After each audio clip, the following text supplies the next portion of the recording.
Hi, I'm Mark Middlebrook, and I'm here in the Paul Marcus Wines Cantina, and I'm going to talk in this segment about Barolo, the king of the Nebbiolo-based wines from Piemonte in northwest Italy.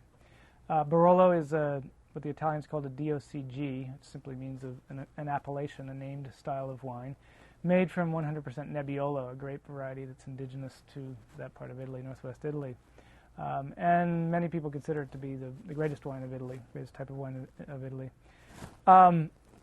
It's aged for a minimum of 3 years, typically in oak barrels, either smaller barrique, French-style barrels, or larger botti, the more traditional, larger casks. There are a variety of styles that people use different kinds of barrels and so on. But what distinguishes it is this kind of profound expression of the grape variety Nebbiolo, which, along with Pinot Noir and Riesling and perhaps Cabernet Sauvignon, make some of the greatest wines in the world.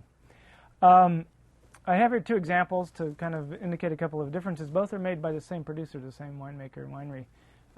Mauro Velio is his name. It's a small family winery, as are most of the wineries, the producers in Piemonte. The main difference between these two is the vineyard sources. This is what the Italians call, Piemontese call Barolo normale, a normal Barolo. And normale means usually a blend of different vineyards, often somewhat younger vines, a little less complex, although still plenty complex because it's Nebbiolo and because it's Barolo. But the kind of entry-level Barolo, if you will. The second wine, also from Mauro Velio, is a single vineyard wine from a vineyard called Vigneto Gatterra.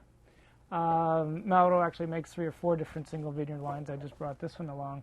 And each vineyard has its own character, as is true in Burgundy, in Germany for Riesling, depending on the soil type, the climate, the altitude, the exposure to the sun, all the things that we wrap into the French term terroir.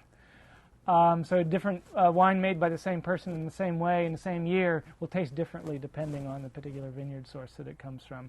More spicy, more licoricey, more fruity, more tannin, less tannin, etc., different types of flavors.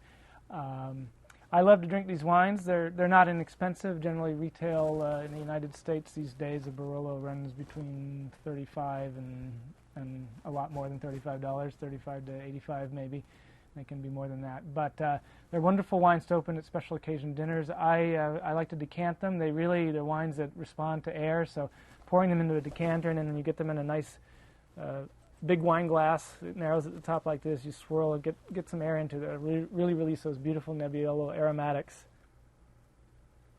which a lot of people describe the aroma of Nebbiolo as tar and roses. That is, there's a dark, earthier, deeper, kind of powerful component, tar, earth, etc., and then there's a really bright, floral, aromatic, beautiful side. And Nebbiolo is the grape variety that really uniquely blends those two notions of power and elegance. And Barolo certainly makes some of the best expressions of that wonderful combination.